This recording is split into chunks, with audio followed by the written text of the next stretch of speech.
Catherine, thank you so much for joining us today on our first ever episode of the Membership Learning Lab. Good You're to have you with welcome. us. So, briefly, for anybody that doesn't know you, could you just give us a quick intro, if that's all right? Yeah, sure. So my name's Catherine Bunting. I'm currently Director of Education and Professional Development at IPEM, which stands for the Institute of Physics and Engineering in Medicine. I've got a few supporting notes, and that was one of them. Having the abbreviation written out properly. Yeah, it's a bit of a Thanks for that. mouthful. Yeah. So could you talk to me a little bit about your kind of journey to where you're at now? I know you've been involved in a couple of different roles and organisations, but yeah, ultimately, how have you ended up where you are?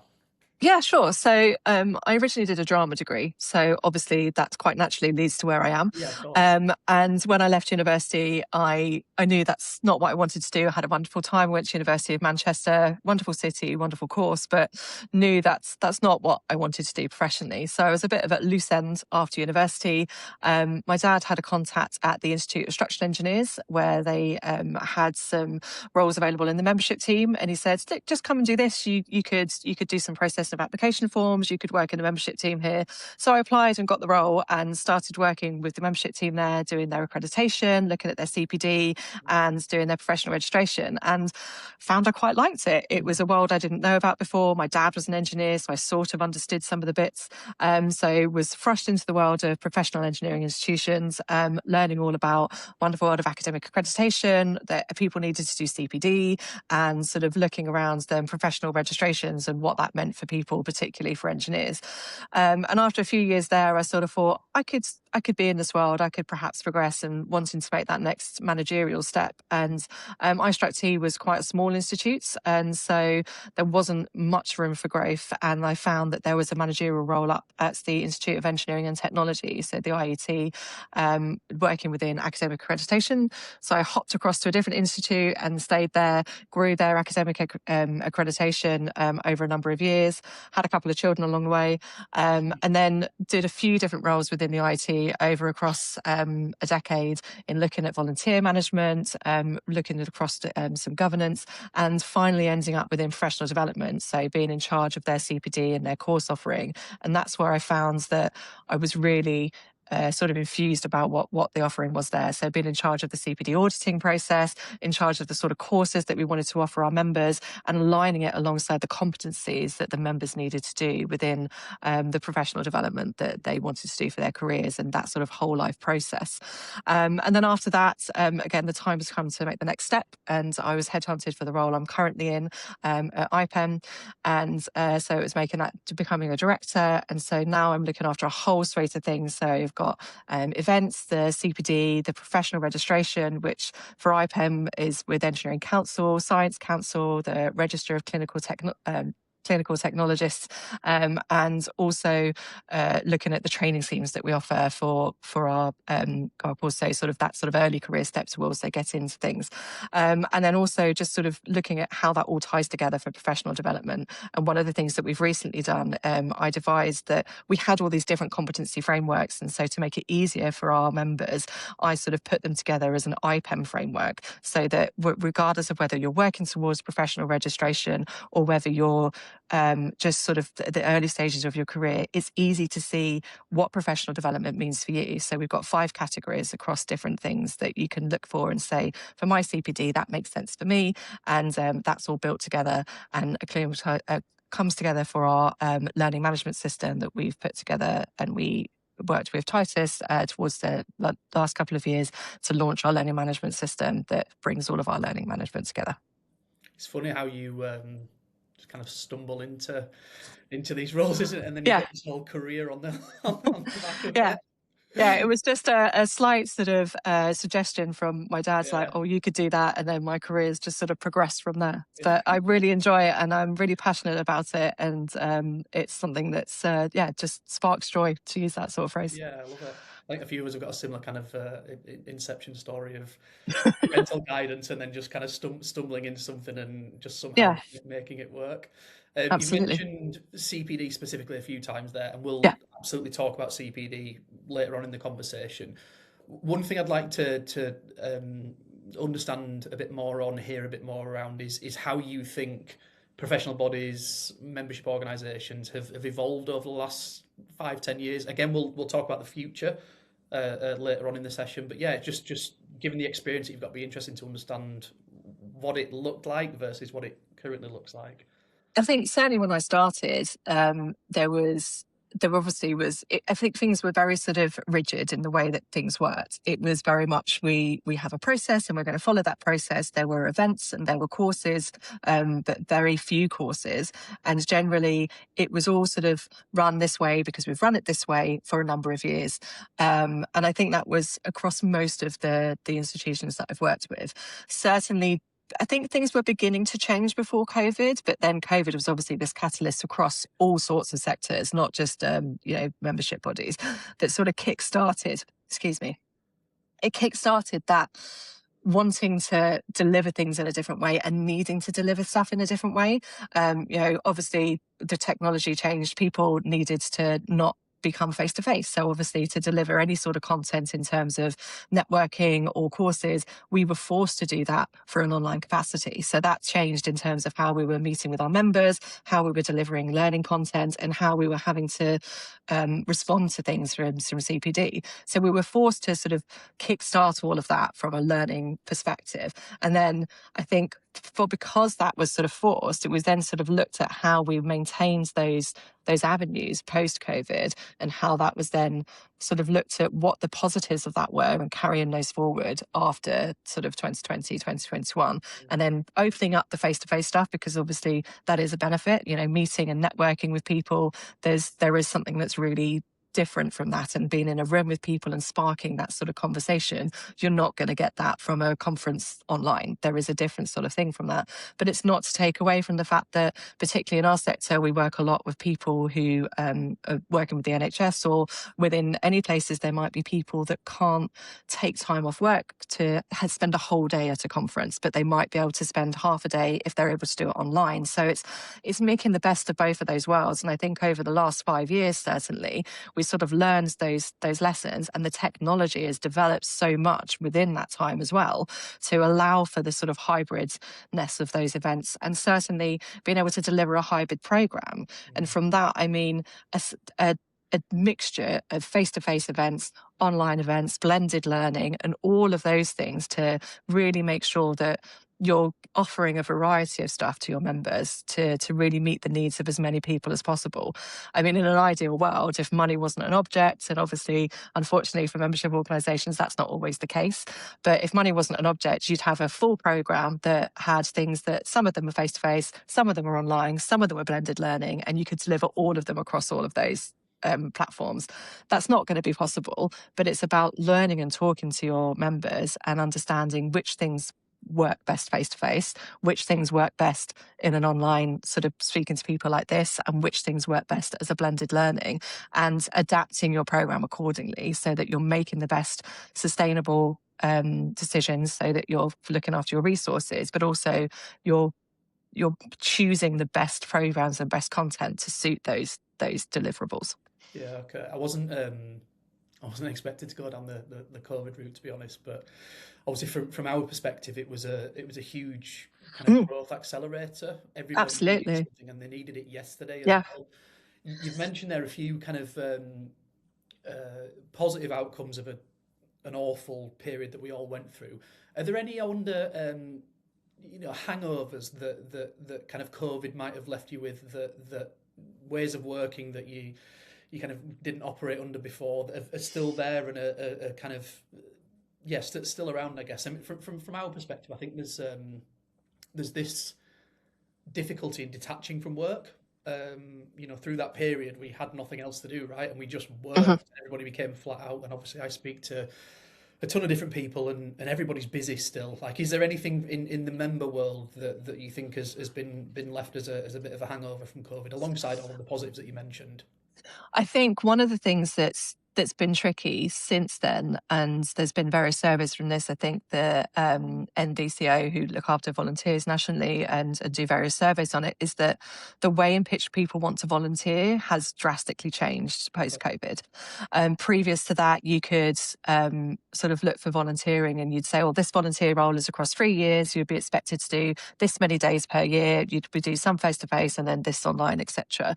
Now, I think particularly for people in their early years, they're looking for volunteering opportunities that are much more ad hoc and much more sort of, as and when they can do it, which makes it really difficult for membership organisations to get training and courses and events off the ground, because they're looking for that continual sort of input from volunteers. So it has been a task we're still relying on the same volunteers that have always done it, and they understand the sort of more historic nature of volunteering, whereas those that are newer to the thing, they are looking for that sort of, oh, I'll do it, ad hoc and a bit. And so I think membership organisations are struggling to adapt our processes to meet the needs and the want of those that are coming up and willing to volunteer, but have a different expectation of how to do it. Yeah. And I think that's interesting. But the new technologies, so having some, if we've got a piece of training that we're wanting to put on our LMS, so there's a new course that we're devising that's a bit of blended learning, or that's a sort of click-through course, that doesn't need to have a particular deadline on it necessarily, unless we've got some timelines that it needs to be done for a particular policy. So that can be a bit more ad hoc in terms of volunteer capacity. But obviously, if we're trying to put on an event at a specific date and time in a particular venue, then we're going to need to have volunteers engaged with us for specific times and needs. And so it's managing those expectations and meeting those needs differently. I think that's the biggest area I can see that's different. But again, it's picking and choosing the different ways in which we can work with people to meet those needs. Yeah, I got you. I think one thing that, and I'm sure you'll agree with this, one thing that kind of went out the window during that period was this kind of idea of formalised digital transformation, which is something I really want to talk to you about. And again, in our world, we're constantly speaking to member organisations. It's something we hear a lot, those two words, digital transformation. Again, our reality is that we are not removed from that, but we have a small-ish part to play in the kind of the whole ecosystem, the whole digital transformation. What does digital transformation look like? Let's start there. There's a few things I want to unpick here, but within a member organisation, what does digital transformation mean? What does it represent? I think it will vary compared to which organisation you're in. And I think that, even a small membership organisation will have their CRM, so their database where they're keeping the list of their members and all of their contact details, and depending on how advanced that is, it might have their marketing information on it, or they might have separate information. I think I've seen a real transformation in the last 10 to 15 years where there was a lot of information kept on spreadsheets and kept on Word documents, and really important information. So information of, and that's not necessarily in my organisation, just across from when I've been working with, external stakeholders and all sorts of things, but, information of who's in a committee or what different skill sets we've got for a particular project that we're working on. And it's all of that sort of information that really, in this day and age, we should have in one place, so that we're able to make informed decisions about where to go next and be able to contact people really quickly, rather than have to go through 4 or 5 or 6 different software pieces or documentation to make a decision or to send out a communication. And I think that's the transformation that should be taking place. But the reality is that to make that transformation, to get that information in the right sort of format, or the right sort of data cleansed format, to be able to make that transformation takes a lot of time and energy that particularly small membership organisations don't necessarily have the time to do. So a lot of the time you will buy into a new CRM, and then you sort of build upwards, and then it's putting that into it. And again, it's building the time to do that. And I think that's often where things get unpicked. So it's the time and energy to build that, to make it work. And it's really hard, and it's really tricky to pull all those pieces together. And then it's also building the finance systems into one place. And if you've got the learning management system, it's everything speaking together to make the journey as smooth for the member as well. I think we've made that something that we want to make sure is as smooth as possible when we've added new systems, so that when a member logs on, they don't have to click 4 or 5 different times to get to where they need to. That's something that's so important. And how on earth do you bring everybody along? Because you've got your internal staff, you've got volunteers, you've got members, external stakeholders. One of the real complex things I often find with member organisations is that an individual can often exist in 2 or 3 of those areas Hmm. as well. It's not that you are just an internal staff member; you might Yeah. also volunteer and be a member as well. Like, how do you when we're undergoing a digital transformation? How do we ensure that all of the internal and external stakeholders are brought along for the ride? It's so important. I think the most important thing is transparency. And I think when I've seen these things work well, it's when everyone has been involved from the start. Mm. And I think from by that I mean it's the real start and involving. So, if you've got board, well, most people will have board of trustees, but the committees that are going to be directly involved and impacted by it is asking them, we're looking at this project. What information do you need on a regular basis? And having those sort of real stakeholder conversations early on from the staff point of view. Right, we're looking at getting a new CRM. What are the issues with this one? What information does need to be involved? And we're doing it. And I think that quite often things get unstuck when they're brought on too late. Mm. And so you have like one person who's responsible for it, and whatever their role may be, and they go off and talk to state to they go off and get tenders, and they come back and go, oh, we're going to talk to these 2 people, and we've already put a tender in. And by that point, it's too late because they haven't got the information from the key users about what the issues are currently, what the key pieces of information that need to happen, because with every new system, there will be bits that need to happen. There'll be processes that absolutely are integral to whatever they're doing. And there'll be aspects that, okay, are nice to have. And there'll be bits that you don't actually need. It's just a legacy of because that's how you've always done it. But you need to speak to the people that are doing those jobs, that are using the systems, that are working with the volunteers, with the other stakeholders. And if you haven't gathered that information, then your tenders are pretty pointless at that point. So it's keeping them from the go, and then keeping them regularly updated, having regular meetings to say, right, we've got to this stage, and demonstrations, and the sort of when you're doing the delivery of the project is to make sure that you're talking them through it and getting their feedback and being honest with them, because there will be bits that are not going to be the same as the previous one. And that's fine, because otherwise, why would you be moving it on? But making sure that you're saying to them, okay, so this is how it's going to work here. It's not the same as that bit, but it's okay because of X, or we recognize that's not going to happen and we have mitigated it by Y. And I think it's just being clear and honest about those expectations, so that they're not going to go in and then just leave that meeting and go, I can't believe we're not going to be able to record the person's favorite color anymore. That was my favorite part of the role, or whatever that may be. And is it? I'm just thinking that is it fair to say then that, so my point of an individual wearing multiple hats, assuming Mm, that you do take people along for the ride, that what I perceived as a challenge actually becomes a yeah. real positive because they are representing more than Yeah. one element within that journey. Yeah. And hopefully they will then be able to say, oh yeah, this came up in that meeting and actually they were really positive, and they can then become your champion.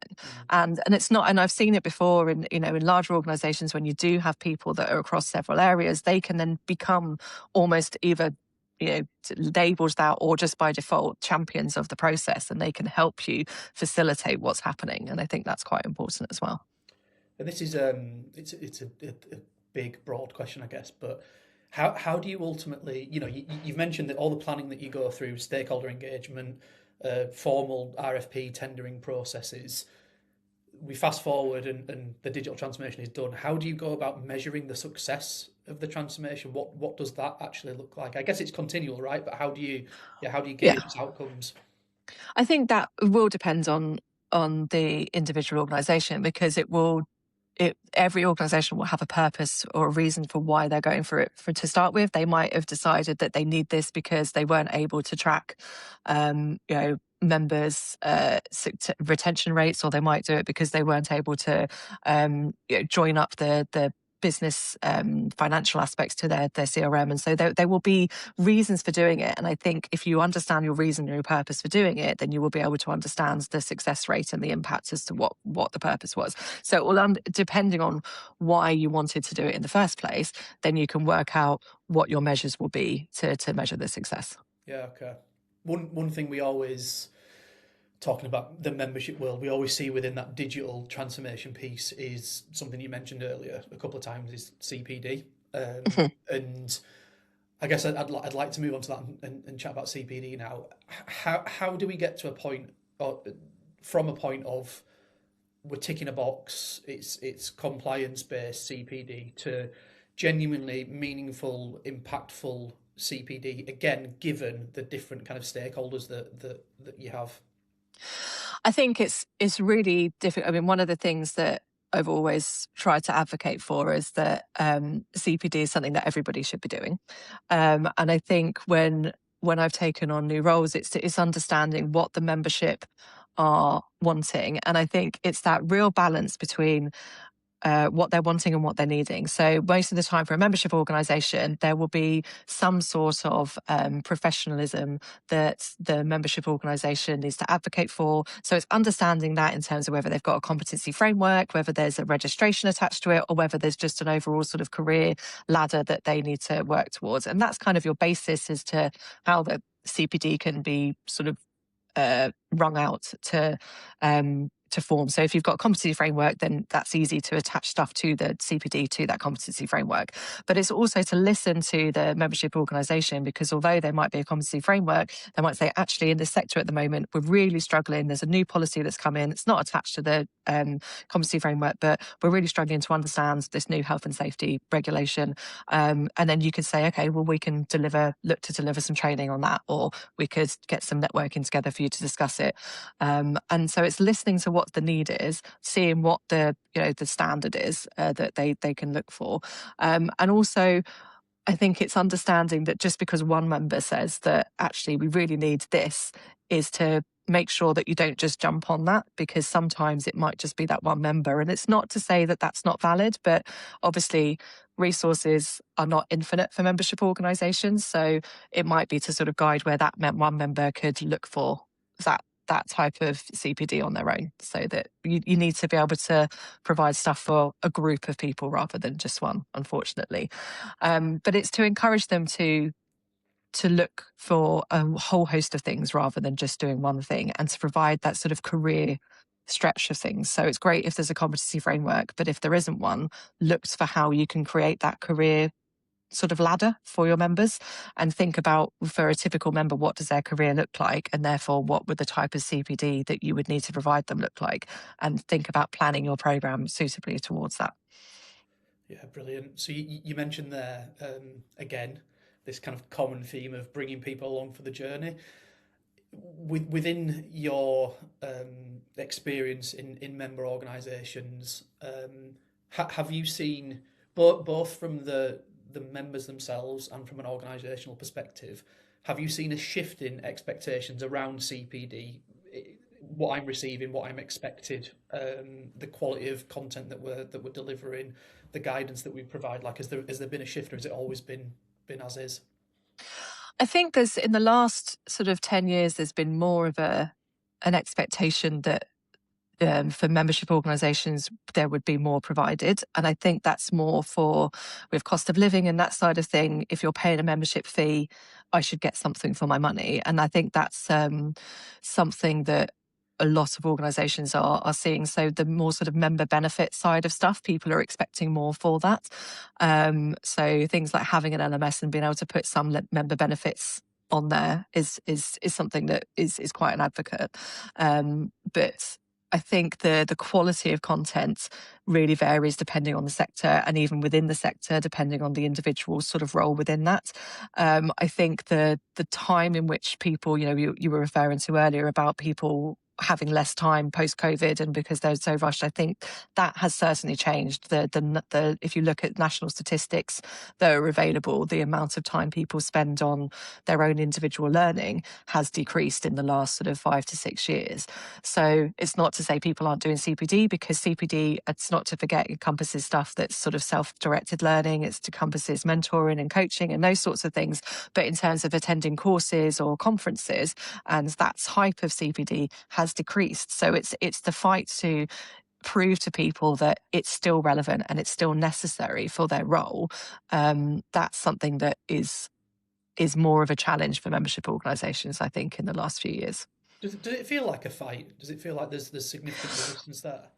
I think it's not necessarily a fight, but it's more of the trying to. There's the sort of the two sides to it. It's the proving to. I don't think it's proving to the members. I think it's proving sometimes to the whoever in an organisation pays the bill for them to attend stuff, because like with any organisation, I think sometimes funding is strict and it's sort of providing whereas 15 years ago you say, oh, I'm going to go to a course, and it was rubber stamped quite easily. I think the process of that has become much harder for most people now than it was. And that, I'm not saying that's a bad thing, but it just means that the professional justification to attend a conference or to attend a course, you really have to prove why you should be going on that. So, I've worked hard with the stuff I've been working on recently for every course to sort of show, to demonstrate, Luke, if you come on this course, this is what you're going to get out from it as a clinical engineer or as whatever you will be. These are the things that you will gain from it that will help you back when you go back to your work. So it's sort of that sort of thing has always been there, but I think it's more of the forefront now that is necessary, which is a good thing, but it sort of front loads more of the work onto the membership organisation, as well as providing the good content. Is the justification for it that's required as well. Yeah, okay. And I think linking a couple of our points together around CPD, around the impact that COVID has had, and another big question, but how do you scale learning effectively? Like how do we? Another point you made is bringing people on for the ride, but how do we scale in a way that is meaningful, again, rather than box ticking? Yeah, I think it's a really good point. I think it's making the most of technology and opportunities that are available. So, for example, if you run a successful conference, it's what assets can you take from that conference that could be delivered in another format. So if you ran a conference on a health and safety policy, for example, is there stuff that you could take that you could then put on as a webinar onto your learning management system? Is there something that you could run? You put recorded parts of that session onto onto your website? Are there bits of it? And I think it's scaling things like that so that you're not duplicating resource, but you're still providing content helpfully to people. And I think but you need to be careful if you're doing things like that, not to diminish the value of attending the conference. So you're not just putting the whole thing online, because then why would you bother going to the conference? So it's careful to use that. And if you're delivering content that's repeatable, it's to make sure that you are reviewing the content, so that you've got something that's around a professional registration. We have, various courses that are towards helping people gain professional registration, so which are quite popular, various different certifications and professional registration available. But we obviously review that content because policies change, certification change, processes change, and it's making sure that the content is still relevant, but that we're delivering it at the right time for people, that the courses are reviewed so that the content is relevant for the cohort that's doing that, but it's not entirely new pieces of content that are being delivered. So you're scaling it to be able to be repeatable, but it's not quite the same as delivering a whole new course. And I think it's looking for those sorts of opportunities to be able to scale things up as well. Yeah, okay. And what I mentioned earlier around measuring success, digital transformation, what role does data have to play? Again, broadly speaking, but narrow it down as much as you want. But what role does data have to play in this journey? So I think data is really important, both in terms of having access to data of your members. So obviously we don't need to have all of their data, but being able to have access to data of who your members are, in terms of, we've got sort of quite a wide variety of members for such a small organisation. So understanding whether they're a medical physicist or a clinical engineer and being able to then provide them with the right information for what they might want to do is so important. There's no point in bombarding someone with, an information about a course about decorating cakes if actually their specialism is baking pastries. And so it's really understanding your membership and giving them the right information, otherwise they're going to stop looking at your emails. And I think that's a really important piece of thing, to understand the data that you've got on your members and talking to them accordingly and segmenting stuff accordingly, because otherwise it's pointless marketing. And so it's understanding that sort of data. And then we get a lot of non-members accessing some of our content, so it's being able to use that data responsibly and sending them. So if they've attended a course on, say like we did a course on cake baking that they attended as a non-member, and then we were going to do a similar course that was sort of a follow-up online, is we've got that information and they've said we can contact them, is then sending them the information of, oh, we're doing a follow-up course, are you interested? And it's using those sorts of pieces to really make the most of the assets that we have. I think that's incredibly powerful, and it can really change the way that your sales go from that point of view. You mentioned cake about 5 times then, and I think I'm going to go and have a slice. I'm so sorry. Yeah. We'll have a cake afterwards. It'll be fine. You've given tons of really useful information there. What I'd like you to do now is to put your advisory hat on, and somebody's starting a digital transformation journey. Yeah. What advice can you give them? What pitfalls do they need to look out for? You like I say, you mentioned a few great points already, but how can we kind of condense that into a useful bit of context? I think the first thing is to just sit down and work out all of the pieces of tech or software that you have that you are wanting to either combine or that just you think are part of your user journey or part of this project, and then take them one at a time and do just a pro and cons list, very simple, as to what works about this, what doesn't work about it, and then work out how they all interact with each other if they do at the moment, and then take that as one piece. And then as a separate piece, if you were to design a perfect piece of software that works for your members, what would that look like? And then see how the two match up, and if they do and if they don't. So you take those two lists and you combine them and sort of see how far away you are from those 2 points. So you've got where you are and what's wrong and what's works okay, and then your dream sort of scenario.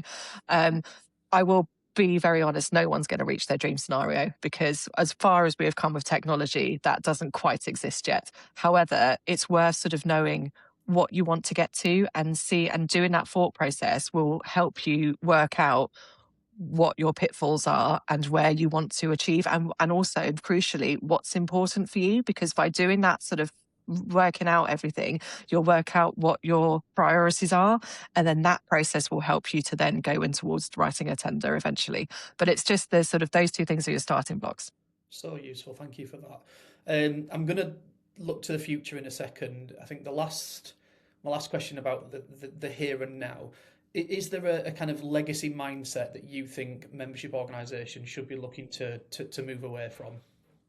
I think that there are a lot of legacy mindsets, and I think that's just because a lot of membership organisations are incredibly lucky to have a very big legacy in terms of they've been around for 100 plus years. And so there's a lot of processes that are very old. Some of the processes for electing members or for, doing all those sorts of things are, 10, 20, 30, 40 years old. And so because of that, we haven't quite caught up with modern processes in terms of technology or how to automate things. And I think there's a bit of a hesitancy to improve processes using more modern techniques.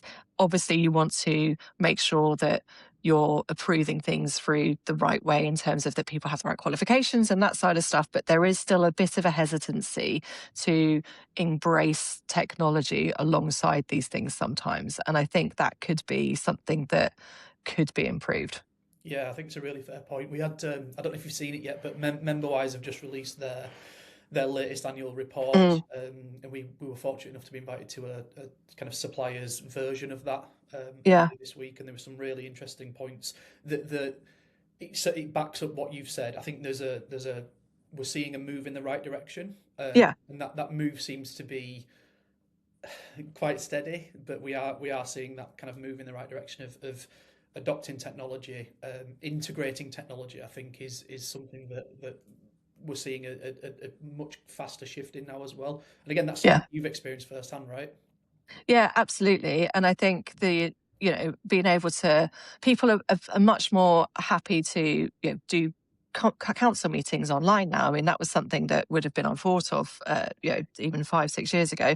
And using AI to take minutes and being able to, and obviously the use of that sort of thing to help with these things. But I think just automating just application forms, obviously checking them to say that they've got the right technology. But I remember when I first started, you had to still send in a certified copy from a solicitor of your degree certificates, and so we're moving with the times a bit more of these things, and it's good to see, but we just need to just push it a little bit to help with the processes and get more members and people involved in this lovely world. Yeah, absolutely. And we've gone, what, 35, 40 minutes there without mentioning AI. And now we've mentioned AI, and it again leads on to, and I don't want to answer the question for you, but do you see, is there an area that member bodies are underestimating or underutilizing at the moment? If you were to kind of grab somebody and say, this is a route you need to be going down, what would that look like? So I do think that there is a process for or a space for utilizing AI. I think it's not the taking over everyone's jobs and that sort of thing, but I do think, for instance, like using it to help enhance some of the offering that you could have for courses. And I'm not saying write the courses, but there's certainly a scope for it to help make the courses much more exciting for members, or to help with some of the processing. As I said, like AI, I think people are not everybody, but some people are a bit hesitant on AI because they think it's going to create um, false pretenses of things. And if you're not informed about it, or if you're not sure about the different aspects it can do, it can seem a bit scary. But there's so many different tools out there that can benefit or can help you. Particularly if you're a small organization, if you're a small membership organization, there are tools out there that could really help you to automate your processes in terms of processing application forms, or that you could use to write the minutes for you. If you're still doing all of the minutes for all of your committees, use an AI tool to at least do the first pass. By all means, then go through it and make sure it's not, given some run the wrong name or doing the wrong sort of thing. But it's much easier to read through minutes and correct them than it is to type them all up at the right first time. Just things like that. I think it's worth embracing to help with that. I don't think we should hand everything over to it, but there's certain ways that it could certainly help us through to alleviate some resource.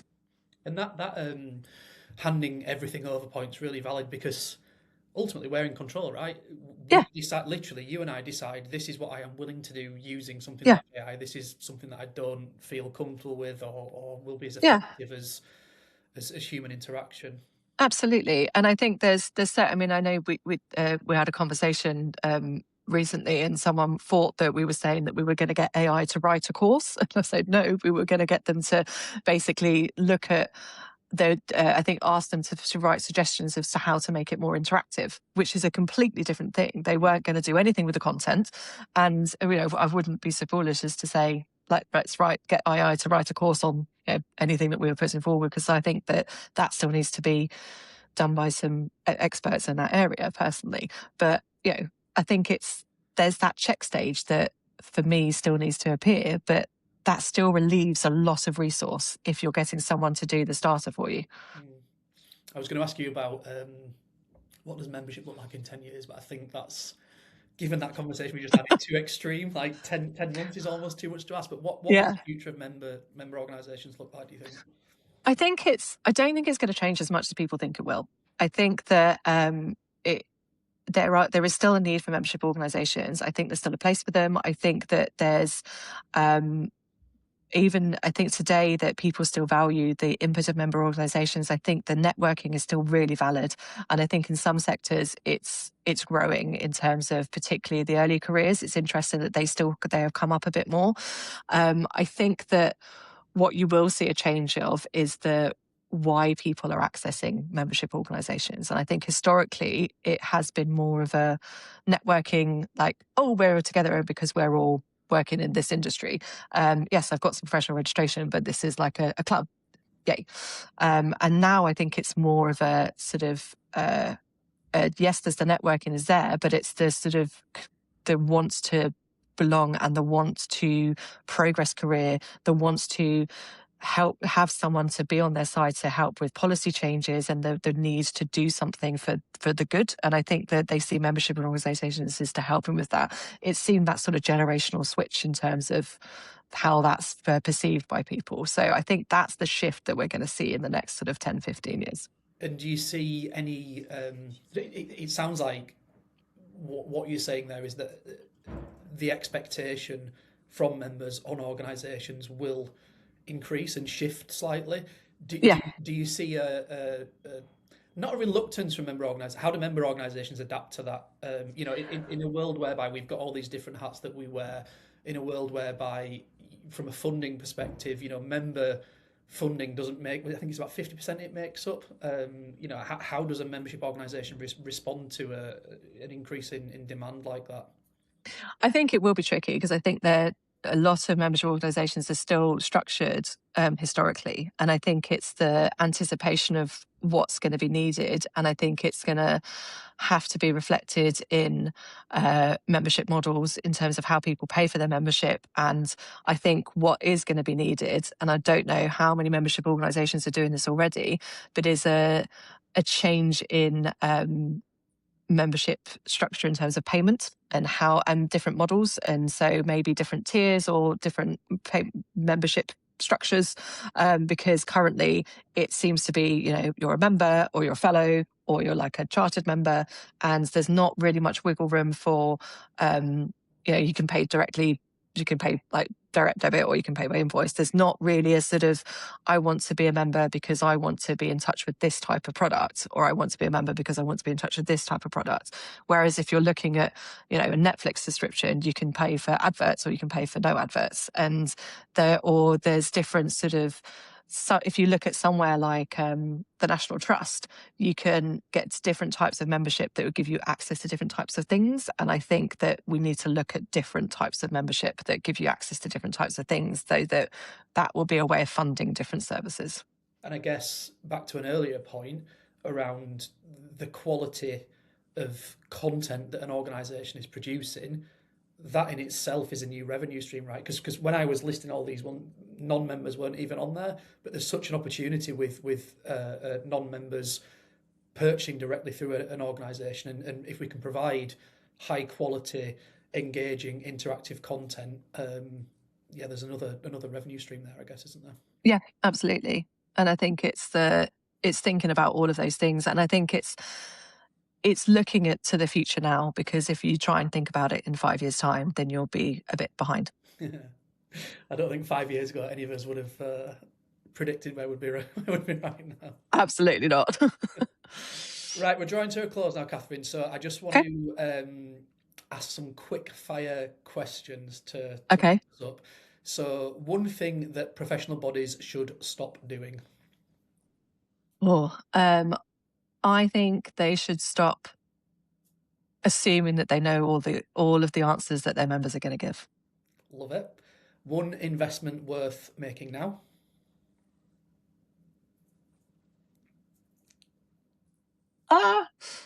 Depending on the structure of your thing, learning management system. And I'm not just saying that because I'm talking to you. Thank you, appreciate that one. And then final one, and just to leave our guests with another takeaway, is one person within the industry that you would recommend following and that we should look to get on the next version of our podcast. Okay, it might be a left field, but there's this speaker that I came across at a conference a couple of years ago called David Kelly.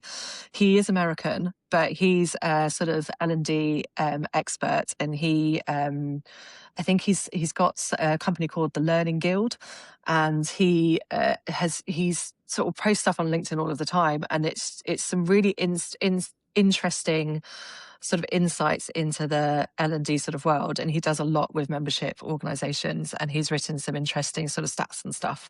But I will send you the link to his LinkedIn profile. But yeah, he's a really engaging speaker, and has some interesting information to follow. Love that. And we will send this directly to David as well so that he can So you could go, yeah. And then finally from me, anything else that you think is worth chatting about that we've not spoken about today, worth covering? Yeah, just anything we might have missed. The only thing I think is worth saying is that if you're a professional, do your CPD. It's what I say to everybody. And it doesn't matter what sector you're in, whether you are one that you have to do it mandatory or not, but record CPD that you do, think about the reflections, and just make sure that you have your CPD. And everyone should do it from when you start your profession. Absolutely love it. Well, thank you so much for your time today, Catherine. It's been brilliant speaking to you. I think you've given us, certainly me, but the membership world, some real insight. The experience is invaluable. Really interesting look into the future as well. So yeah, from all of us, just want to say a huge thank you for your time today. You're welcome. Lovely to speak to you, Luke. Take Thanks, care. Catherine. Bye.